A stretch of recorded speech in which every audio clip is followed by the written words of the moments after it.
Hi, and welcome to another segment of Learning with Power. And today we're going to talk about basically the conflict that's going on in Israel. And mainly because that's it's a current topic. And so I felt like I would address it now.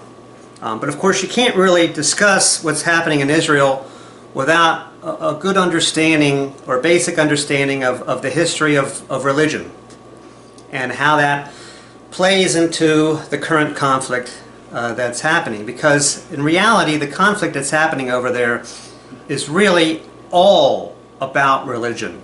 The entire conflict is all centered on my God is better than your God, and that's the first thing that you should understand about it.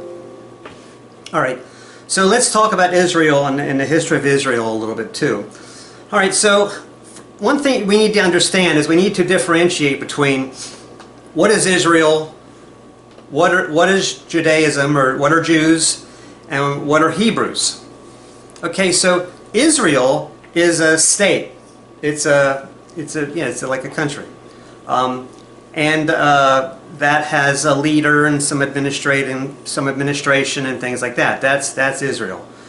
Hebrews are a people that live in Israel, that they've lived in other parts in that area, but they live in Israel, moved to Israel. And Hebrews, among the Hebrews, there arose a religion called Judaism. So Judaism, or Jews, that's a religion. Hebrews are a people, and Israel is a state. Alright, so those things are important. Okay, so Israel, the state, basically was more or less founded in about 1000 BC. The first king of Israel goes back to about 1050 BC. Although Hebrews existed in the area and as a people in the area and migrated around and stuff before that, longer ago before that. But Israel, the state, I mean, you don't really have a state if you don't have some sort of a leader or an administration of some kind. So that didn't really start until about 1000 BC. And for people to say, oh, well, I mean, Israel has been a state back to 1000 BC, so that's why it should be a state now. Well, the same argument can be made for American Indians. Because in 1000 BC, all over North America, the American Indians ruled and lived, and this was their world. This was their land. So the argument to say let's give Israel back to the Hebrews or back to the Jews or whatever and make it Israel again, the same exact argument can be made to say, well, let's give America back to the native Indians. Let's give it to them. So that's not going to happen, and that's not a practical solution either. So the argument of Israel has any right to the area any more than anybody else that lives in the area is no more than the Indians saying that they have a right to the United States. And if you believe in that Israel should be a country because of that, then you really should also believe that this land should be given back to the native Indians and just say, here, it's all yours, administer it however you want, just like a we can be one big casino. So the latest Israel state was created in 1948, and that was probably a monumental error in judgment. Because ever since then it's caused a tremendous amount of problems in the area. And basically the area of the Levant, and so all of Israel, that whole area is all called the Levant. It includes southern parts of Lebanon and parts of Jordan and things like that. But that whole area is all referred to as that territory is called the Levant, Levant. And Muslims have controlled that territory since around 650 AD-ish, and minus about 90 years when the Crusaders actually took the area back around Israel, around Jerusalem. Except for those 90 years, the Muslims have dominated the area ever since around 650 AD up until 1948. And for the most part, during that time, from 650 AD up to 1948, the Muslims and the Jews lived together peacefully. There wasn't really any conflict. They both had similar origins to their religion. They could trace it back to Abraham. They're both called desert religions, and they both agreed that neither one of them acknowledged or accepted Jesus as being this great Savior or anything. And so they were in agreement there. And they lived in peace. I mean, the Muslims, and it goes back to 1453 when the Muslims totally took over the entire territory, and the Ottoman Empire existed before then, but the Ottoman Empire was established as a very large territory in 1453. The Byzantine Empire, Christians, gone, and there were no more crusades at that point. They were actually very, very understanding and tolerant to people that wanted to be Christians around the Byzantine and Turkey, around the Byzantine area, which is present-day Turkey, or if you wanted to be a Jew. They were very tolerant of those things actually at first.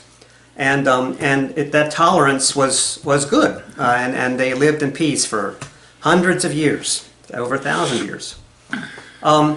Christianity, the way that it comes into the picture, Christians are of course, they embrace Judaism easier than Muslims, mainly because, according to their narrative, the Christian narrative, Jesus was a Jew. And so Judaism was sort of the source of Christianity, ultimately. And so it's easier for them to embrace the Jews. Muslims were sort of a new kid on the block with their prophet. That's about 600 years later. And actually, every about 600 years, there seems to be some major religious wave that comes through. There was around 600 BC. There was again around 0. There was again around 600 AD. This major religious wave sweeps through. So let's get back to. So let's start talking a little bit about Palestine. So Hamas, first of all, is a terrorist organization. They do not represent Palestine. They are not part of Palestine or speak for Palestine. The Muslims that live in Palestine some maybe 10 or 15% do support Hamas, but mostly they don't. They just want to live in peace. But it's very hard for them to live in Israel because they have no rights. They have no right to have it. They're herded into basically ghettos, especially in the West Bank area. They're small little enclaves, basically little ghettos that are all divided apart with all these pathways and things controlled by the Jews very militarily.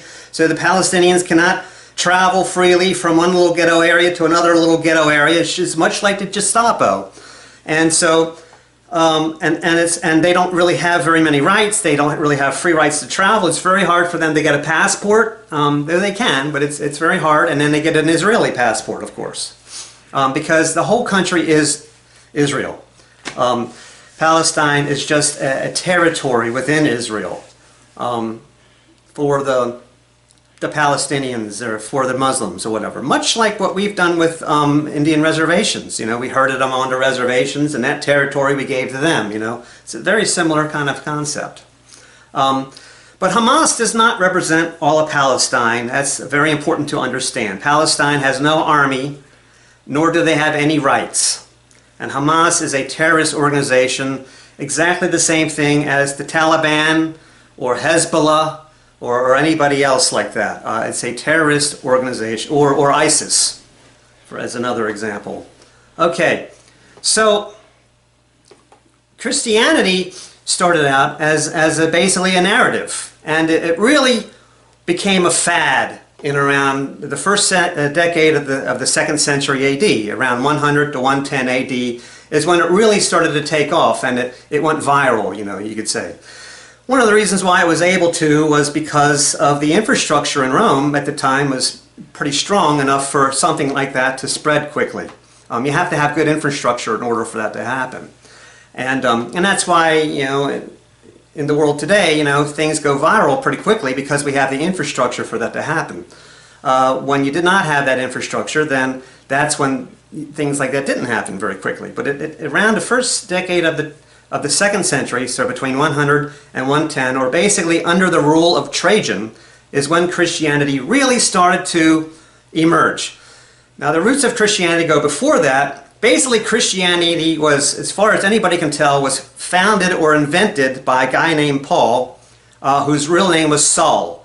And he was from Tarsus, Turkey. And it was around maybe 65 AD that he sort of introduced this religion, and this religion had a narrative. And so the thing is that Muhammad, we know, is a real person. We can point to people in the Old Testament like David and Solomon that we're pretty certain were real kings and were real people. Jesus we're not so sure about. Jesus was a narrative. I mean, the narrative says that he came from the area of the Levant, and that's the Christian Holy Land. But actually there were no, as far as anybody can tell, there were no Christians at all in the Levant in the 1st century AD. None. Christianity was born in Turkey. And Paul really is the founder of it, and he's from Tarsus. And so if you want a Mecca for Christianity, rather than being Jerusalem, it should actually be Tarsus, Turkey. That's really the Holy Land of Christianity. So the narrative, like I said, began around 65 AD. It started to spread, and it became a real fad, basically because it offered some things that other religions hadn't offered before, that were much more universal and appealed much more to more of the masses and the people who were the have-nots, basically. And this was a religion for them. Okay, so going back to the beginning of religion, basically, what started religion was basically superstition in a way. So early man, and we can go back, probably the origins of religion probably go back to maybe even 1 million years ago. And there's evidence that there was like ritual burials and things like that, even with hominids, even with non-human groups or pre-human groups. And it makes sense that early man that religion should be a big thing for them, because whenever there was a huge thing like a drought or a tornado or an earthquake or a volcanic eruption or something like that happened, it was terrifying to the people, obviously. The volcano erupts, all this hot molten lava, it kills everybody, wipes out the city. It's terrifying. And basically, as a person, as a human at the time who did not have any understanding at all about how these things happened or why they happened, had to assign to it some sort of a narrative in order to be able to sleep peacefully at night, because how do you know it's not going to happen again tomorrow? And so basically, religion, all they knew about these events was that they were really bad, really traumatic and devastating, and something much bigger than them. Something really big. We don't know what causes an earthquake. We don't know what causes volcanoes, but it's big. Bigger than us. So it's something out there is big, bigger than us, that's probably controlling these events. And so we can talk to them, and we can say, please don't do that anymore. Because all these events are mostly negative, you want to appease them. So you want to make them happy somehow. Let's give them things. So let's have a ceremony. Let's give them something, some sort of a sacrifice, and things like that. And even early Judaism had sacrifices that happened, and we don't know if it was polytheistic or not, but certainly, so all early religions were polytheistic. So it wasn't one God. It was the God of love, it was the God of war, the God of death, the God of all these things. And so, Judaism was kind of unique in that they were monotheistic, one God. And they were like, no, no, there's not lots of different gods. There's only one God. And basically, as far as we can tell, the beginning of monotheism, and there was monotheism long before that. I mean, they weren't the only culture ever to come up with the idea of monotheism. King Tut's father actually tried to impose a new monotheistic religion on the Egyptians. It did not prove to be a very popular idea, and ultimately that was the end of him and his son, King Tut. And Nefertiti and all those people, no more, because they wanted monotheism. And the people wouldn't have that. But the Jews held on to monotheism. And as far as we can tell, the monotheism basically goes back to about 650 AD, or to around the beginning of the creation of money. And let's face it, early Judaism was very, very closely connected to money, which was the problem that people had with Judaism at that time, even Jews, and it's why even today Jews are connected to money, you know. That's because the origin really was about money. And so monotheism basically came around with the advent of money. Now, again, we're talking about modern-day Turkey. So the first money was basically called hack silver. It was just basically silver pieces. They weren't coins. It was just pieces of silver that they would weigh. And that would be called, and that was money.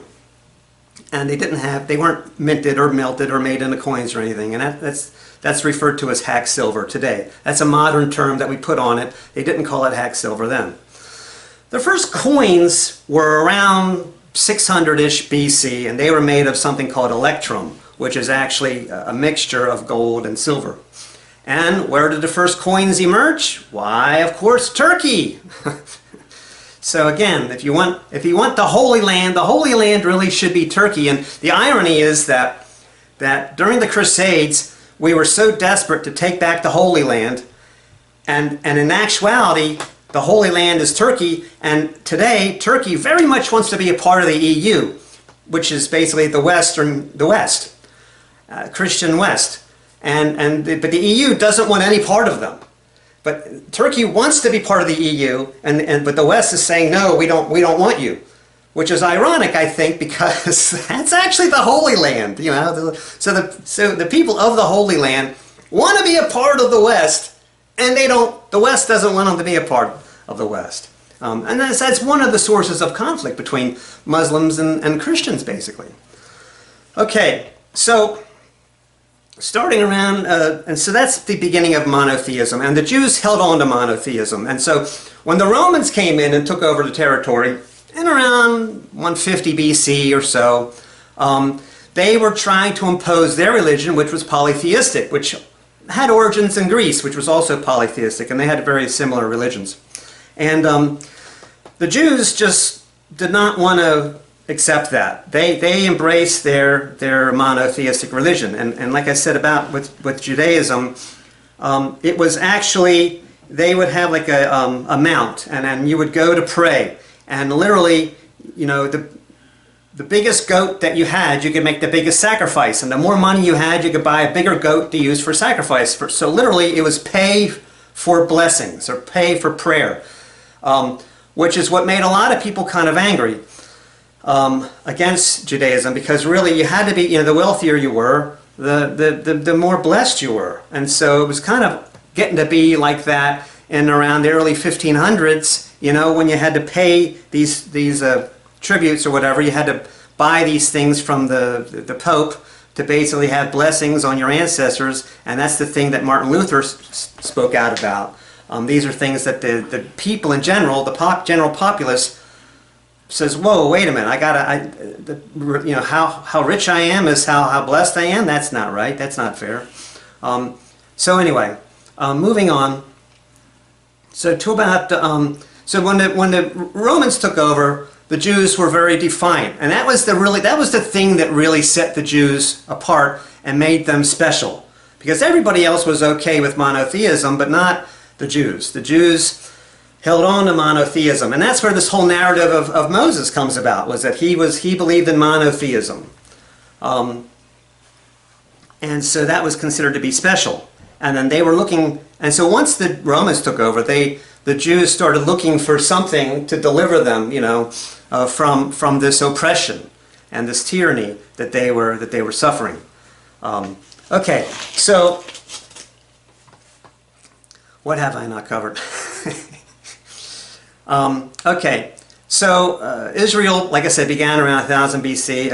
Okay. So what happened is, and we talked about Paul and who was Saul and the narrative of Christianity. Now, of course, it made a lot of sense for Paul to say that, no, I'm not the Savior. No, I'm not a prophet. No, because if he would have, during those times, he would have been assassinated by the Romans immediately. But for him to say, oh, there was this guy in a faraway place in the Levant, and he was a Jew, and tell the narrative of that whole thing, well, that meant that he was just saying, I believe that happened. I'm not saying it was me. I'm not the guy. I'm just a guy. It's spreading the word is all, It's not me. And so it was a lot, safer for him to do that. Okay, so in that area, basically the Romans controlled that territory until it became the Byzantine Empire, and the Byzantine Empire then became controlled that territory once that split sort of happened. And when the Byzantine territory took over that area, the Byzantines became very Christian, and that's when the first churches and stuff were being built in the area of the Levant, because that was called the Holy Land. But in actuality, there was actually no evidence at all that there was any form of Christianity in the Levant in the 1st century AD. No evidence at all. The very earliest evidence of Christianity is the first churches, or the oldest churches that they've found, which are from around the 3rd century, and they're Byzantine. And the Holy Sepulchre was from the 4th century, actually, which is the 300s. And that was built around the same time that they put together the Bible and all these things.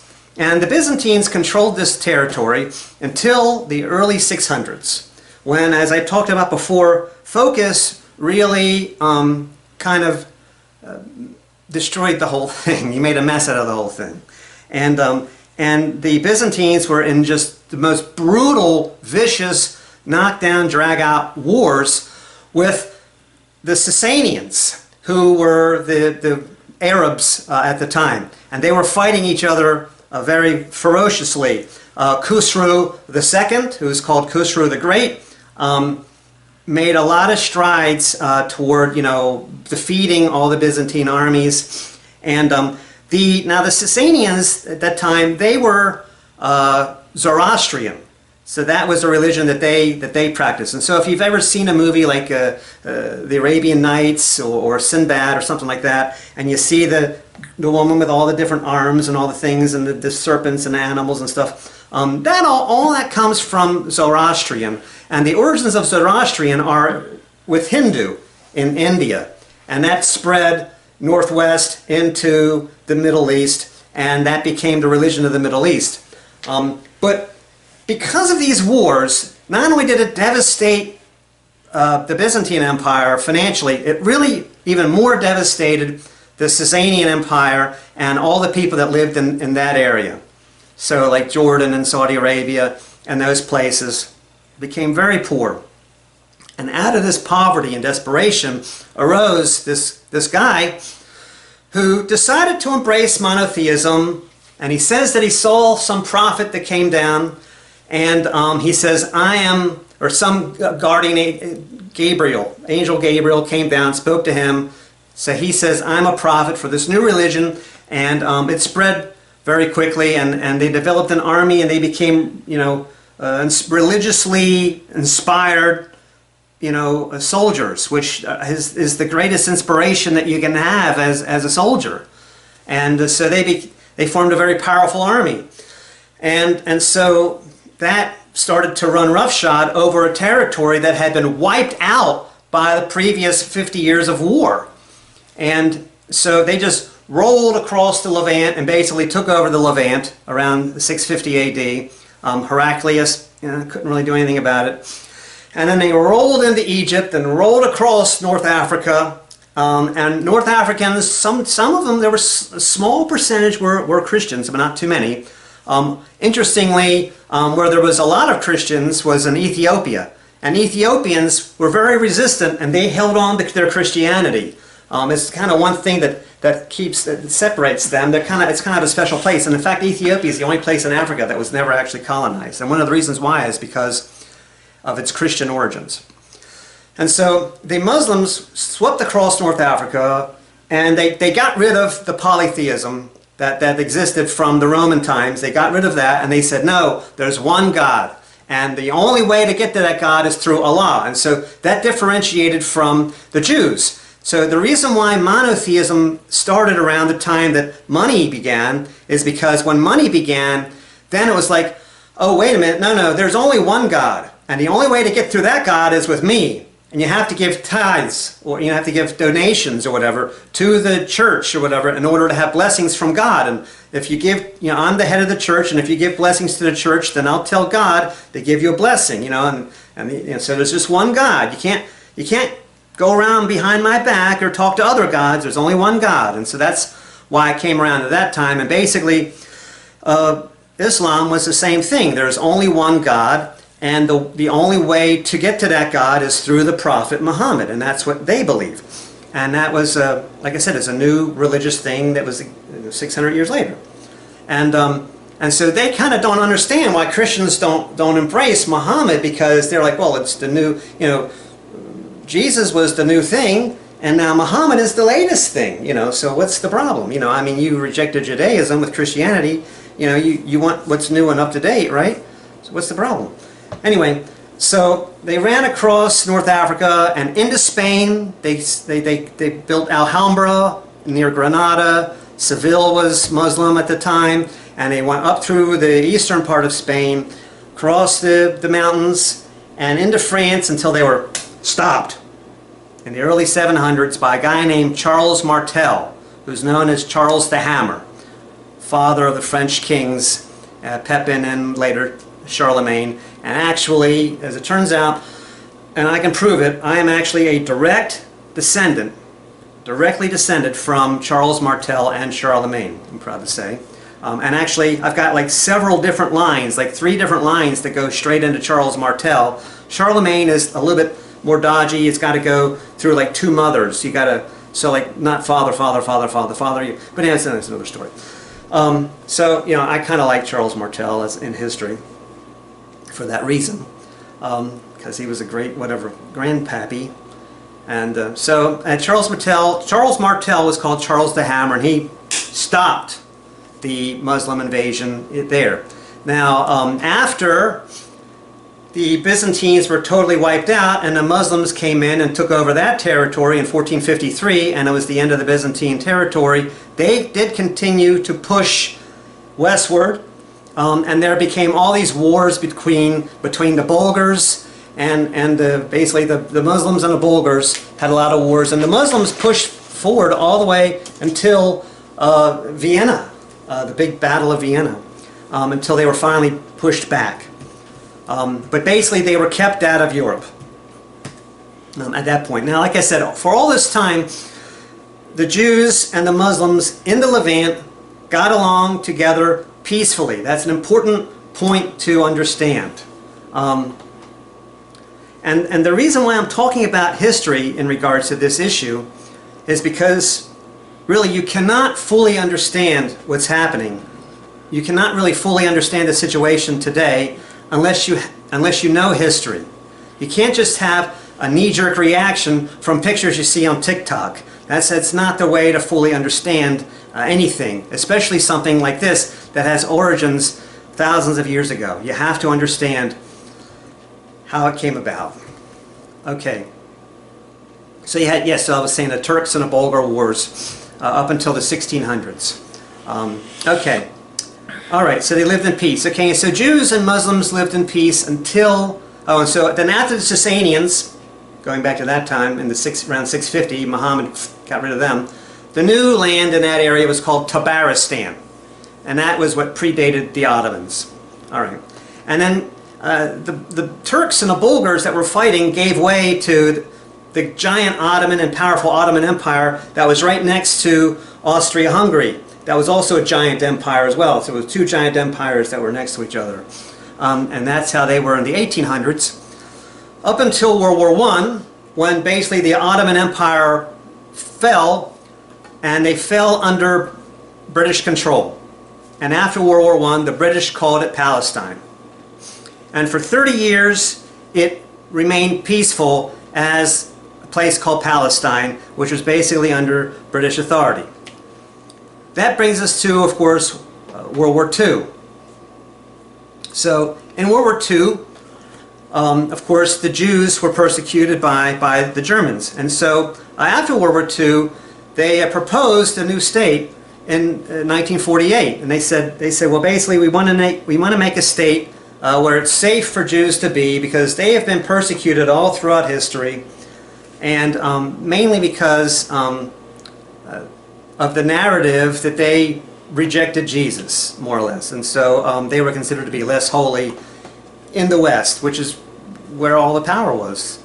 And so because of that narrative, Jews were always persecuted, and so they wanted this territory that the Jews could be safe from persecution. Now, that land, that territory, really should have been made in Poland, because Poland, before 1939, Poland had the largest population of Jewish people by far in the world. Think of Fiddler on the Roof and that era, those people, okay? That was early Jewish people. Also, there was a lot of gypsies in that area, and that's who Hitler didn't like. Were those kinds of people. He grouped them in the same group of people. But that's really where they should have made Israel. But unfortunately, FDR, who was very sick at the final negotiations at the end of World War II, and he was a great president. In fact, he's my favorite president. But unfortunately, and Churchill really tried to advise him otherwise, but to no avail. Roosevelt really had the final say.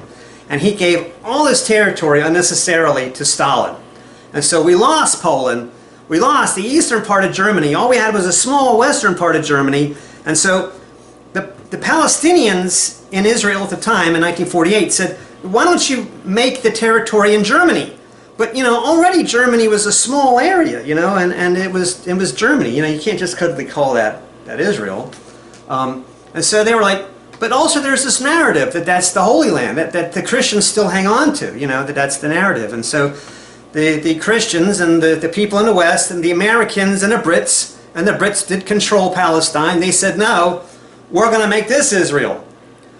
Of course, this upset the Palestinians. And they were like, over my dead body, this has been Muslim, this has been Palestine for the last 1,300 years. And I'll be damned if you're going to just waltz in here with your money and your army and turn it into, and take it away from us, which is basically exactly what happened. Now, at first, the deal was basically, actually, that the Palestine could have actually like 60% of the territory, and just designate a small area around Jerusalem that's going to be Israel.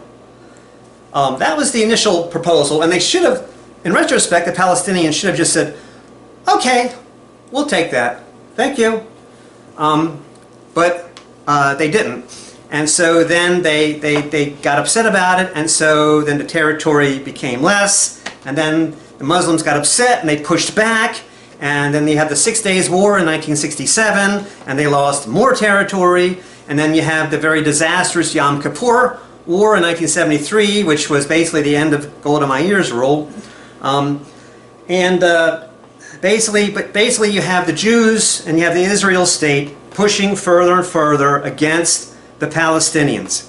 Now, before 1948, we really did not have anything called terrorism. There was no terrorism before 1948. Now you do have terrorism, and it is largely financed, ironically, by Iran, which is kind of irony. The reason why is because Iran, actually, they are Shiite Muslims. And the Shiites and the Sunnis hate each other like the Protestants and the Catholics in Israel, you know. So the Shiites and Muslims always fight also. So Saudi Arabia and Iran have long been arch enemies. But the Palestinians are actually, and so Saudi Arabia is Sunni, and so the Palestinians, because they're closer to Saudi Arabia and more influenced by Saudi Arabia, with Jordan being in between, are Sunnis. But Iran doesn't care. Sunni, Shiite will still finance you. If you want to rise against these Christians, we'll finance you. And that's a big problem. And so what we need to have in order to stem that kind of activity is greater authority from the UN. But we'll get to that later. So anyway, so you have the Jews and you have the Muslims living in peace for all these years, and the only time that there's ever not been peace is when Christianity comes in, which basically it's a hotbed of tension, and then Christianity comes in with a poker and starts poking at it, you know, like they did during the Crusades. And there's like 5 major crusades, and then there's like 12 like sort of major crusades, but really there was like 50 different crusades.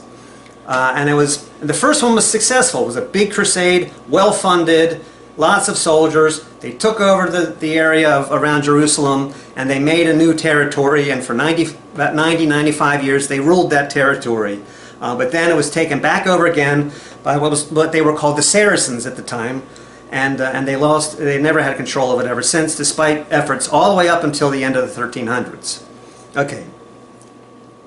So, again, in 1948, they got Christians with the poker stirring up trouble there.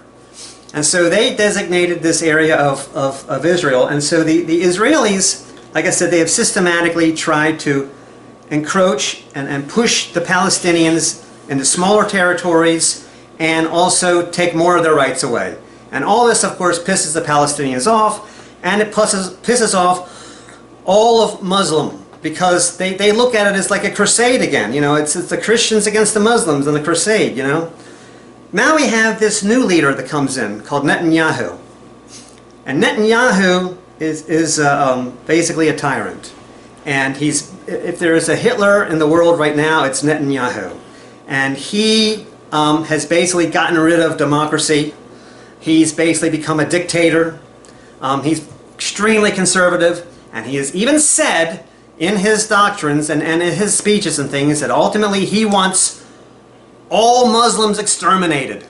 And the reason why is because he feels that the only way that Israel can be safe forever is to get rid of all Muslims. So get rid of Iran, get rid of Saudi Arabia, make it all either Christian or Jewish, but get rid of all Muslims. They need to attack all Muslims. And so the Muslims look at this as a great holy struggle to hang on to this territory. And that's really what ultimately, and so you've got Netanyahu purposely poking at the Gaza Strip. And Obama, actually, there's a famous story about when Obama visited Israel, and the CIA actually presented him a map of actually how small the territories are now on the West Bank, and how they're all teeny little enclaves. I mean, it looks like one big area on a map, but if you really look at it more carefully, there's just little ghettos, all these little enclaves that are divided, you know, by territories in between, like no man's land, that the Jews, the Israelis rule, and so if you divide and conquer, if you divide these little territories, there's no way for the Palestinians to really collectively, economically have a lot of power against the Israelis, and so that's why they do that. But of course the Muslims get really upset about that, and they push back. Now, most Muslims are peace-loving, and they are not pushing back. But the radical Muslims, which are about 10%, which is what Hamas comes from, like I said, Hamas does not represent Palestine. They are a terrorist organization. There's a lot of people in the terrorist organization, and they're really pissed off, and their funding comes from basically Iran, which is why it brings Iran into it. And so that's why this whole thing gets to be a big, hot kettle to poke around, because it could really blow up, because you could wind up having a situation where the United States is fighting off Russia and the entire Muslim world as well. And there's no way that we could afford that kind of conflict. So what is the solution? The solution is to have a one-state solution within Israel. No more apartheid, no more Palestine living in little ghettos. One state. Everybody can move freely. Everybody is Israeli. No more Palestine, sorry. Everybody is Israeli. We'll just call it Israel because that's what it is. You're not going to end that. That's not going to change. Just like the American Indians are never going to get the United States back, Palestine has to understand that they are never going to get back that territory and call it Palestine again. That's never going to happen. But if everybody can just live together as they did before for over 1,000 years, peacefully, have it one state, and then prosecute and go after Hamas as a domestic terrorist group within that state, just the same as they do in Syria with ISIS, and the way they deal with Hezbollah, and the way, and unfortunately, Biden just totally screwed it up and allowed the Taliban to take over Afghanistan, but initially that was just a terrorist group too. So you just deal with Hamas like a terrorist organization that way. And you have to have expanded, this is really a good argument for expanded UN powers. So when countries like Iran wants to start poking the fire a little bit, you know, by funding this terrorist group Hamas or Hezbollah or whatever, that's when the UN needs to be able to step in and say, no, you can't do that. But anyway, so that's the solution. A one-state solution is a solution, allowing Palestinians to have full commercial freedom, full liberties, being able to get passports, travel around, do whatever they want. I mean, the reason why Israel doesn't want that is they're afraid that a lot of these Palestinians are going to fly to Iran and Afghanistan and places like that, and the more economic freedom that you give them, the more they're going to finance and fund all of these terrorist organizations. But I argue that if you allow them peace and you allow them equal rights, that the anger that's stirring Hamas and all these other radical terrorist groups is going to subside, because they won't really have anything more to really argue about or fight about. Because it never really was about this territory should all be Muslim and you're not allowed to practice Judaism or Christianity in our territory. They were never like that. They've never had a problem with that. Muslims have always been fairly accepting of other religions practicing within their territory. And as long as you give them equal rights, fully equal rights, then they have nothing really to complain about anymore. They've got full autonomy within a one-state solution. And so that's my suggestion. Okay, and so that will conclude this episode. This has been episode 13 of Learning with Power. And my name is Scott Powers Houston. And stay tuned, or please catch us for the next episode, episode 14. And please remember to like or share or possibly subscribe. And until next time, we'll see you then. Take care.